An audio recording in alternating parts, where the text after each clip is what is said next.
Meanwhile, Rose was living her best life. The money David gave her allowed her to live comfortably, and she flaunted her new lifestyle shamelessly. She knew Mary was suffering, and that knowledge gave her a twisted sense of satisfaction. Rose continued manipulating David, pretending to be humble and grateful, while secretly enjoying every bit of Mary's misery. As time passed, Rose found herself developing feelings for David, feelings she hadn't expected. What started as a plan to secure money and control over him was now turning into something deeper. She couldn't deny her growing attachment to him. Whenever David showered her with gifts and attention, Rose's heart softened. Her plan to manipulate him was slowly turning into genuine affection. The doctor, however, noticed the change in Rose's behavior. She was no longer fully focused on their original scheme. Instead of keeping her eyes on the goal of getting David's money, Rose seemed to be falling for him. The doctor, frustrated, confronted Rose one evening. "What's happening? You are losing focus. This was never about falling in love. We have a deal. You get close to David for money, not for romance." Rose, feeling cornered, tried to stay calm. "I know what we agreed on, but things have changed. David is more than just a target now. I didn't plan for this, but I care about him. I love him." The doctor was furious. "You care about him? Have you forgotten why we started this in the first place? You are risking everything. Do you think he will really choose you over Mary forever? He will figure out what's going on eventually. We need to get back on track, or all of this will blow up in our faces." Despite the doctor's warnings, Rose continued to grow closer to David. She no longer viewed their plan as just a scheme to make money. Now she wanted more. She desired to be the woman in David's life permanently, not just a fleeting distraction. This change in Rose's motive made the doctor feel betrayed and concerned. He began thinking of ways to protect himself while still getting the money he craved. Rose was no longer a dependable partner in their plot, and the tension between them escalated with each passing day. While Rose was consumed by a newfound feeling for David, the doctor was busy devising his next move. He knew that if he didn't act soon, he might lose everything. Meanwhile, Rose was blinded by her emotions, making her vulnerable to the consequences that were looming. One day, David was not home and Mary went into labor. She managed to drive to the hospital herself. Mary was overjoyed when she gave birth to a healthy baby boy. She hoped the arrival of their child would soften David's heart and bring him back to his senses. Despite everything, she believed he would eventually come around and take responsibility as a father. With excitement, she tried calling David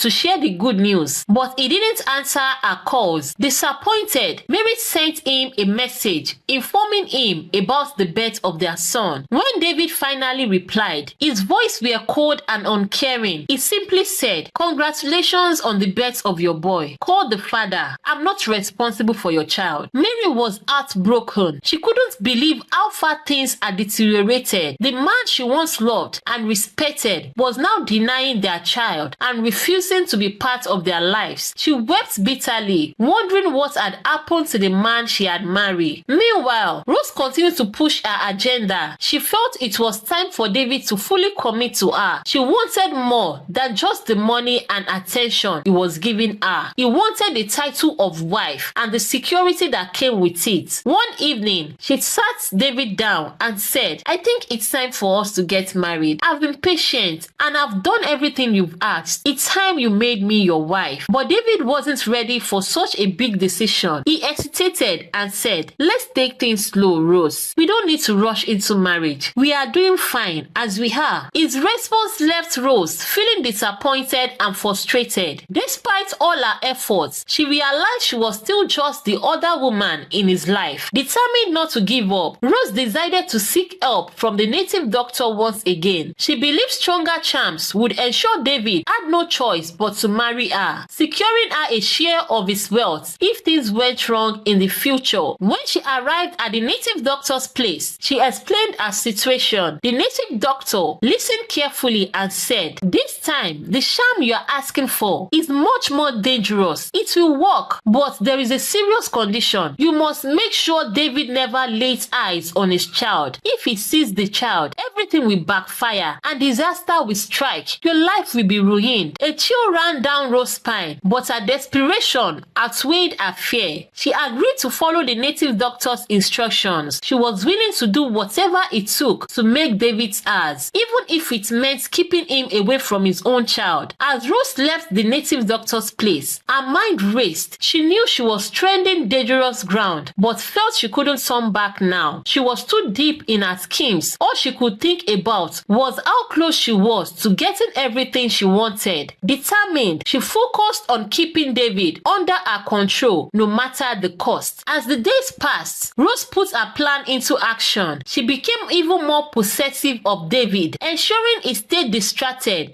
and away from anything that could lead him back to Mary or their child. She couldn't afford any mistakes now, as her future depended on it. One evening, Rose overheard a conversation revealing a plan that threatened to destroy everything she had worked for. The doctor and his wife, Elizabeth, had been secretly plotting to take the twins and run away, leaving Rose behind. Apparently, Elizabeth heard that the doctor now have money, so she found her way back talking to the doctor. Furious and betrayed, Rose knew she had to act fast before they carried out their plan. Without delay, she started plotting against them. One day, when she arrived at the doctor's house unexpectedly, she found the doctor and Elizabeth discussing their escape. Without giving them a chance to explain, Rose raised the gun she had been keeping for emergencies and shot them both, killing them instantly. Cold and unbothered, she quickly wiped away any evidence linking her to the crime. Rose knew there was no one to leave the twins with. She quickly got a live-in child carer to stay with the twins and care for them. Later, Rose went to David's house, acting as if nothing had happened. She played the role of a loving partner, and David didn't suspect a thing, too preoccupied with his daily life to notice any change in her behavior. But fate had other plans. One afternoon, David took a break from his busy routine and went to a small restaurant he hadn't visited in a while. As he waited for his order, he spotted a familiar face across the street. It was Mary, holding their baby boy. The sight of his son hit David like a lightning bolt. In that moment, everything changed. It was as if a forge lifted from his mind, and he realized all the terrible mistakes he had made. The love for his child flooded back, breaking the old Rose had over him. Overcome with guilt, David rushed to Mary, begging for forgiveness. "Mary, I'm so sorry for everything I've done. Please forgive me. Please, give me a chance to make things right," he pleaded. But Mary, still hurt by all the pain he had caused, turned away with tears in her eyes. She didn't want to hear any more excuses or promises. She had suffered enough and wasn't ready to trust David again. She held her son close and walked away, leaving David standing there, devastated. When David returned home, his mind was in turmoil. The weight of his actions bore down on him. To his surprise, he found Rose sitting comfortably in his living room. But this time, instead of feeling drawn to her, he felt nothing but disgust and anger. "What are you doing here, Rose?" David demanded coldly. Sensing something had changed, Rose froze. The power she once held over him was gone. She tried to smile and act innocent, but deep down, she knew the spell had been broken. "You are not welcome here, Rose. Pack your things and get out. I don't want to see you again," David said firmly. Rose's worst fears had come true. Desperate, she tried to argue, but David wasn't listening. With no other choice, Rose packed her belongings and left humiliated. As she walked out, she realized that everything she had schemed for had fallen apart. David stood alone, filled with regret, but also with a renewed sense of purpose. He knew he had to work hard to win Mary's trust back and rebuild his family. This time, he vowed to be a better man, free from deceit. Meanwhile, as Rose returned home, a security guard approached her. "Madam, the police are on their way," he said quietly. Rose knew they had discovered the murders. Her lies had finally caught up with her, and now there was no escape. Looking around at the luxurious surroundings that had once been her pride, Rose realized it was all meaningless now. In her twisted mind, she convinced convinced herself that if she couldn't have control, she wouldn't let anyone else take it away, especially not the police. In a daze, Rose walked to where her twins were playing, completely unaware of the darkness clouding their mother's heart. She stood over there, tears streaming down her face, and she whispered, "I'm so sorry. Mommy can't leave you to suffer in this cruel world." Her hands shook as she picked up the gun she had hidden in a drawer. In her act of desperation and madness, Rose pulled the trigger. The sound echoed through the house, leaving nothing but silence behind. With trembling hands, eyes blurred with tears, she then turned the gun on herself, unable to bear the consequences of her actions. Just as the police broke down the door, it was already too late. Rose lay lifeless on the floor beside her innocent children, the tragic result of a life consumed by greed and manipulation. When